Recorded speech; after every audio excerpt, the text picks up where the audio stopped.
Welcome all. This is related to Group D, specific torts. Now in MSU, this is Group D, specific torts. Let's start. Here is the concept in the form of question.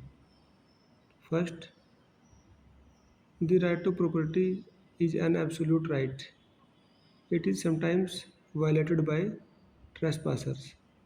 Discuss the law related to it, that is based on trespass. Before solve this question, we have to know about the trespass and what is the consequences of violation of the trespass. Okay. Question number 2.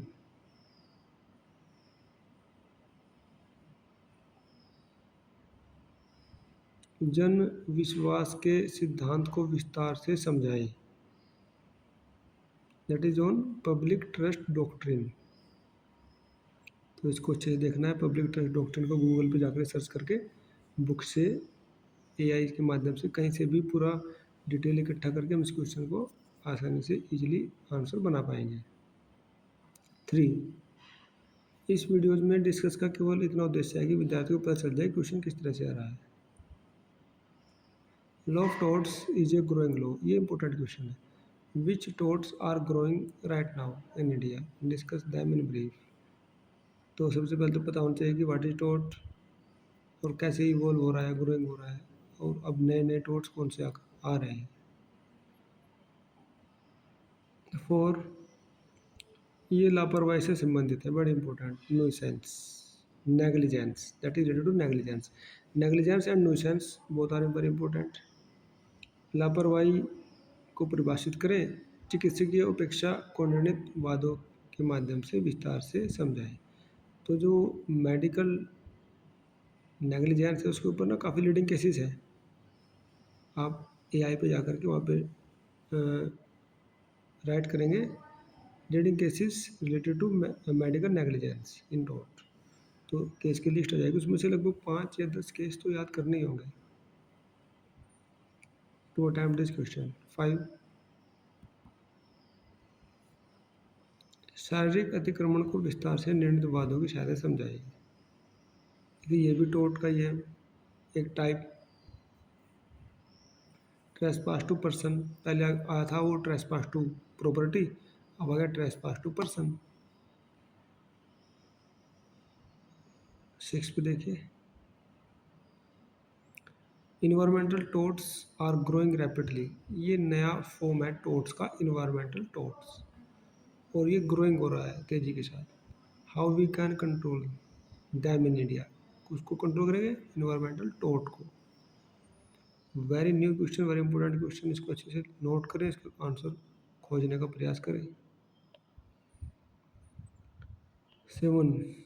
देखिए decided case तो पूछ रहा है क्योंकि law का है, तो law में डिसाइडेड केस का बड़ा ही इम्पोर्टेंट, बहुत इंपॉर्टेंट होते हैं decided cases. Leading decided cases, सारे केस तो याद नहीं हो पाते, लेकिन लीडिंग केस तो याद किए ही जा सकते हैं, उसको याद करना ही चाहिए किसी न किसी तरीके से. तो निर्णित वादों के माध्यम से समझाएं. ऊपर से देखिए, एक अपकृत्य के रूप में घरेलू हिंसा. देखिए ये नया कंसेप्ट है, डोमेस्टिक वायलेंस को भी टॉर्ट के अंतर्गत लाया गया है. एक अपकृत्य के रूप में घरेलू हिंसा को विस्तार से निर्णित वादों के माध्यम से समझाएं. इसका क्या प्रभावी उपचार हो सकता है. Now question number 8. Define cyber torts. देखिए नए नए कंसेप्ट आ रहे हैं, आपको भी अच्छा लगेगा सुन करके. What is the remedial mechanism in India against these torts, whether it is effective और नॉट इन प्रेजेंट कंटेक्स्ट. ये साइबर अपकृत्य के ऊपर आ रहा है, बिल्कुल नया कंसेप्ट है. इसके लिए आप अच्छा मटेरियल इकट्ठा करेंगे. 9.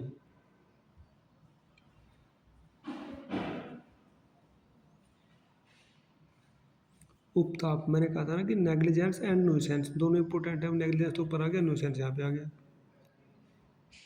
उपताप को परिभाषित करें. यह अतिक्रमण से कैसे भिन्न है, निर्णित वादों के माध्यम से विस्तार से समझाएं. Define nuisance, how it differ with trespass. देखिए इसमें डिफरेंस पूछा गया है, तो उसमें ट्रेसपास और न्यूसेंस के बारे में, दोनों के बारे में पता होगा, तभी उसका हम डिफरेंस कर पाएंगे। Discuss in detail with the help of decided cases. Nuisance पर बहुत सारे केसेस है। और 10th में देखिए, ये मलिशियस प्रोसिक्यूशन के ऊपर है। विद्वेषपूर्ण अभियोजन वो परिभाषित करें, या कैसे किया जाता है, इसके हर एक तत्व को निर्णित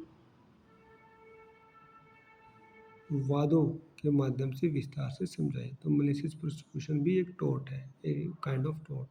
मलिशियस प्रोसिक्यूशन पर क्वेश्चन आया, लॉन्ग में आया है ये। हालांकि ये जितने भी कंसेप्ट हैं ये तीनों फॉर्म में आ सकते हैं, very short, short and long. Okay, I think this will be very helpful to you. और देखिए, जो विद्यार्थी किताबें पढ़ते हैं, नोट्स पढ़ते हैं, नोट्स बनाते हैं, लिख लिख करके देखते हैं और PYQ लगा के जाते हैं, वो बहुत अच्छे मार्क्स प्राप्त कर लेते हैं। Thanks for listening.